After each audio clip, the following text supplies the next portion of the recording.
it's happened again. The smiles are back again for another week, and Manchester United have done this again. I thought we were screwed. I thought we were literally screwed in that game, but United dig themselves out of the hole and they produce honestly some good football.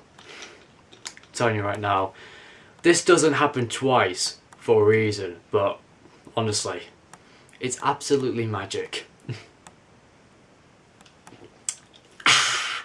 What's going on, everyone? It's Alex Goddard back again, and oh my days, I have no words to describe this game. I woke up this morning feeling fine because I had Manchester United on my mind. And Manchester United have completed the best comeback of the season with a dramatic late winner from Nemanja Matic to give Manchester United the 3 points against Crystal Palace in a dramatic 3-2 victory. I only have 3 words to say about this result. What the fuck? Honestly, what the fuck happened to this game? First half, we were terrible. We were honestly awful in the first half. And then all of a sudden, 3 minutes into the second half, Crystal Palace scored their second goal. Thinking to myself, we're fucked. We're screwed over. We're not coming back from this result. I knew we were going to get 1 goal. Came by Chris Smalling from a really great header. And that all I was thinking, we're not going to get anything from this. Nothing. But then when Lukaku scored the second goal, I was thinking to myself, we could play here for points. Okay, fair enough. But then when... I can't believe this, like this has actually happened. Honestly, when Nemanja Matic scored that absolute wonder goal, possibly another contender for goal of the season, when he scored that goal, oh my days, United showed great character from 2-0 down to win the entire game 3-2 with a late winner from Nemanja Matic. It's just quality. Just pure quality. Honestly. I thought all of the players deserves big, massive credit today because I thought Nemanja Matic was just brilliant in this game. Not only for that goal, but just in general. He's been amazing this season. I've always criticised him for not doing his job well, but I can forgive him on this occasion for producing an absolute beauty of a goal to give Manchester United the 3 points against a really good Crystal Palace side. And from Crystal Palace, who did really well against Spurs, but then kind of conceded 1 goal right at the very end, and then all of a sudden they get a goal in the first 10 minutes, then they score a second from 3 minutes into the second half, thinking, my word, they've come back from a horrendous defeat from Spurs the previous week, and wow, they hate losing from last minute winners. Oh my goodness, mate.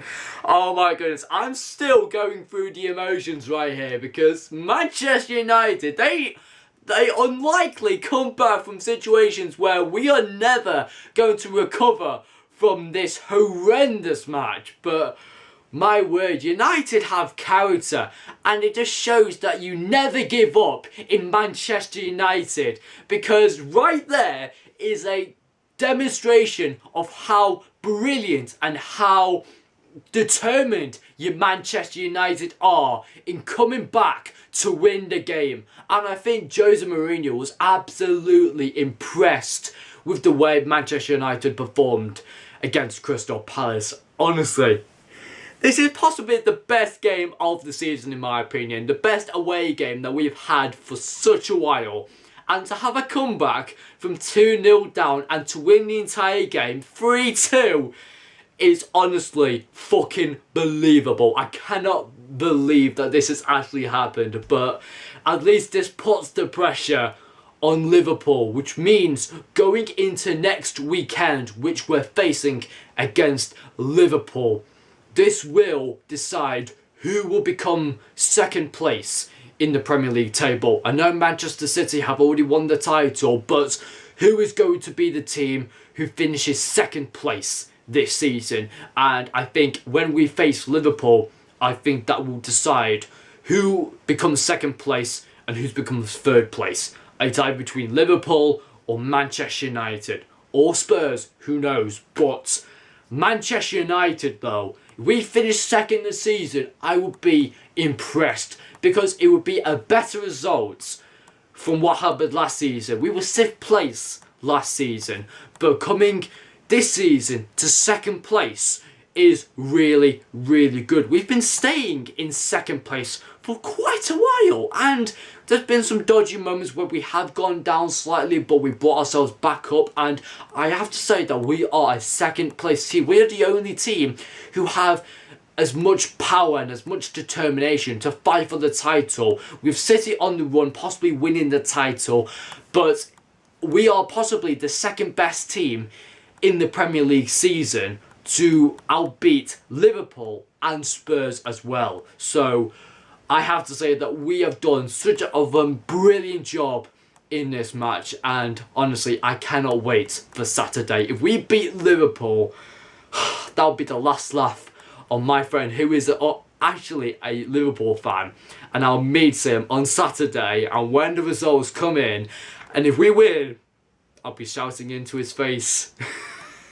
He's going to get mad at me. He's going to punch me, I dare you. But honestly, I can't believe it. We actually won against Crystal Palace 3-2. Thanks, Nemanja Matic. And also, I have to say one thing. Thanks, Chelsea, for selling Nemanja Matic to Manchester United. Oh, honestly, big massive thanks to Chelsea. Speaking of Chelsea, they are absolutely rubbish this season. Honestly, what's happened to Chelsea this season? It's like what happened to Leicester last season. 2 seasons ago, Leicester won the Premier League title, and then the next season after that, they were absolutely terrible. And then this season, Chelsea are suffering from the same thing Leicester suffered 2 seasons ago. And honestly, Chelsea, they are doing rubbish at the moment. Hazard doesn't look like he's able to play anymore. He doesn't care about the results anymore. He just doesn't care anymore.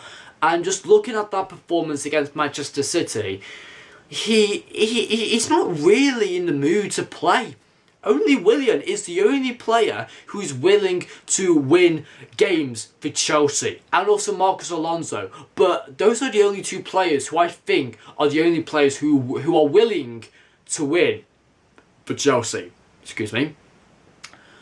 But I have to say that Bernardo Silva, which I have to say, he's such a really good player for Manchester City, and I like to make this sort of a joke to Manchester City. When I hear that name, Bernardo Silva, I like to call him Banana Silva, because he's just much of a banana than any other fruit that I can think of. But honestly, I think City did deserve it in the end, because they were the better team, and I think Chelsea just didn't look like they had the energy or the confidence to go out teams and win the entire thing. Because I think from Chelsea last season, they had it all. They had the quality, they had the experience, they had the determination.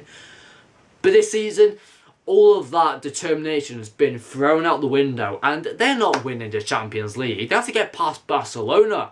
And looking at their squad right now, if they can't beat City, if they can't beat Bournemouth, if they can't beat Watford, and if they can't beat us, then bye-bye Chelsea's Champions League, opportunities. But I don't think Chelsea are even going to win Champions League or the FA Cup. No, don't think they're going to win the FA Cup. It's either between us or Spurs. That's my feeling. But I don't think Chelsea are going to win the FA Cup. But it's going to be a big game. If we get Chelsea in the semi-final, then boy, it'll be a really, really smashing game, honestly. However, Arsenal though, yeah, their hopes this season is not looking too good. Their loss against Brighton though, but Brighton, lost against Brighton. Wow. Arsenal, they are absolutely terrible this season. Wow. Losing against Brighton. Aubameyang got a goal. Brighton were honestly the better team, but Wenger this season, it's the same season over again for Arsenal.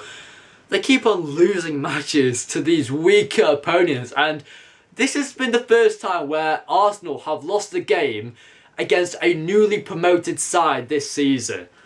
Brighton. Of all teams, Brighton. Wow.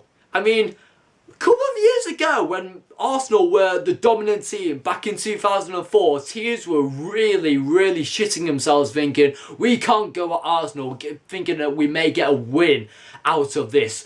They were absolutely scared of Arsenal back in 2004, and now it's like you can easily pick off Arsenal one by one, and it's like they lose results to ridiculous sides like Brighton.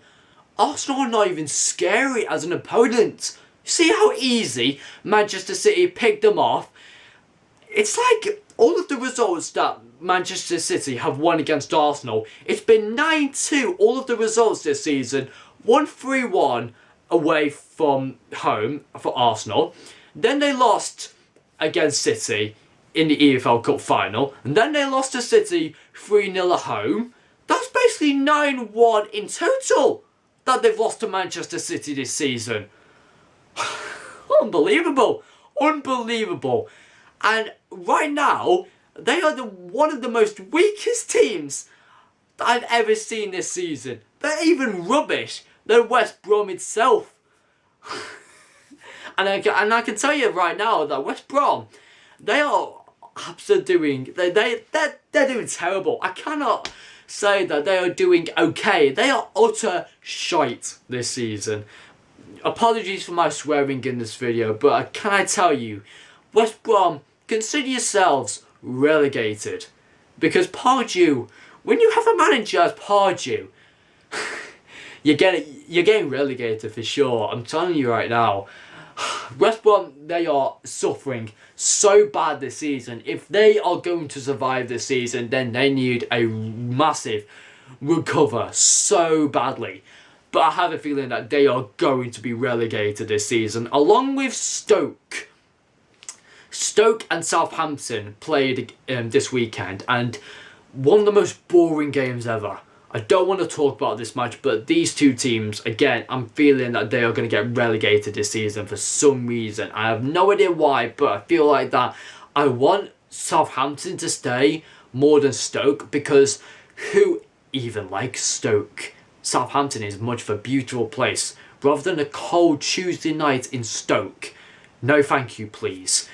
But honestly, I think West Brom, I mean, their loss against Watford this weekend was just a demonstration of how poor their squad is, but also how poor the manager is as well. And I think for Stoke and Southampton, I have a feeling that they are going to get relegated. I slightly want Southampton to stay up this season for some reason, because they have been proving very well this season, in my personal opinion.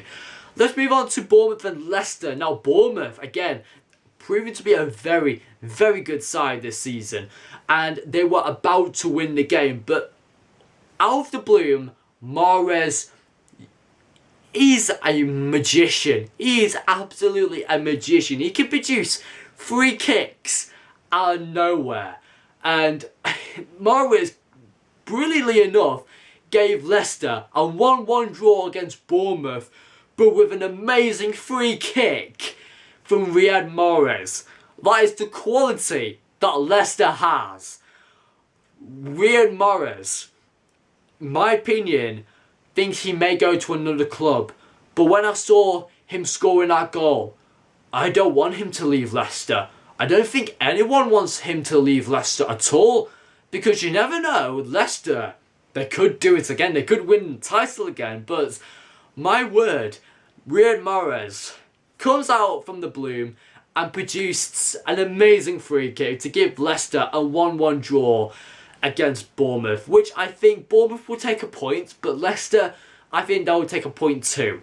But Riyad Mahrez, though, brilliant as he is a magician, he's back. He's back to his normal ways. And he's back to winning Leicester important wins this season. I cannot wait for the next game for Leicester City, because I think they're facing off against, I don't know if it's Southampton. I think it might be Southampton. I don't know. But my word, Southampton and some of those other teams, like I'm trying to think, Everton are quite a poor side this season. They've not been too great this season. And Burnley, wow, they've actually come away with a win for once.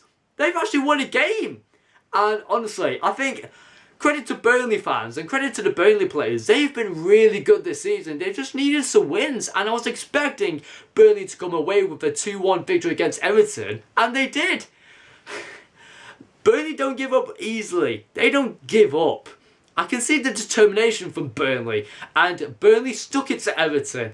And honestly, Burnley, they're a really, really good side. And winning 2-1 against Everton is some result for them. Usually they win 1-0 against every single team. But winning 2-1 in a comeback like that for Burnley, I think it is a really fantastic result. And they're on 40 points right now, which I thought last season they finished 40 points as well at the end of the season.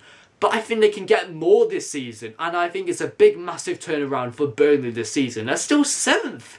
Still 7th. Blimey, honestly. I'm just trying to have a look on all the other games. Oh yeah, of course. Spurs and Huddersfield. Obviously I knew Heung-min Son was honestly going to give the goals to Spurs in the end, and Huddersfield, they didn't look like scoring against Spurs at Wembley. It was a nice day for Huddersfield to go to Wembley, but to get a result at Wembley, not really. When Spurs are on the form that they're on right now, Heung-min Son, Tottenham fans can say all they want, that Heung-min Son can always be their son, no matter what. See what I did there? But I have to say that most of these games have been really, really good. And especially for one team, Swansea, defeating 4-1 against West Ham. Blimey, honestly, that is some results. I never thought Swansea would ever score 4-0. But then West Ham had to score one. But Swansea, 4-0. Wow, this week has been mental. Absolutely mental. I mean, Swansea's manager is doing so well for Swansea. I mean, Paul Clement last season, he did such of an unbelievable job. But then the next manager, they're keeping Swansea up as well. Literally, it's like every single season for Swansea, they are surviving relegation. Swansea could be a real good contender. I think they even may make it where Leicester or Burnley may be at if they keep on winning like this. Honestly, the amount of work that Swansea put in every single game is unbelievable. But West Ham, they need to really produce some quality now, because I feel like that if they don't win as many games now, they're not going to get the results.